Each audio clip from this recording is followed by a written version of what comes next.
শুভ দুপুর বন্ধুরা। আজকে শুক্রবার, দুপুরে লাঞ্চের মেনুতে কি কি এনেছি দেখুন। একদম গরম ভাত,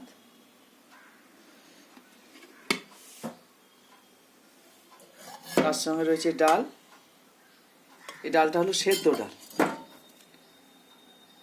ঘন ঘন করে সেদ্ধ ডাল। ডালের সঙ্গে রইল ধনেপাতার বড়া, এটা হলো মাছ ভাজা, এটা হলো তেল লঙ্কা দিয়ে আলু ভাতে মাখা, এটা হলো বাঁধাকপির তরকারি, মটরশুঁটি আলু ঠালু দিয়ে সুন্দর করে মটরশুঁটি তরকারি, আলু দিয়ে বাঁধাকপি তরকারি, আর তার সঙ্গে রইল আমসত্ত্ব খেজুর দিয়ে চাটনি।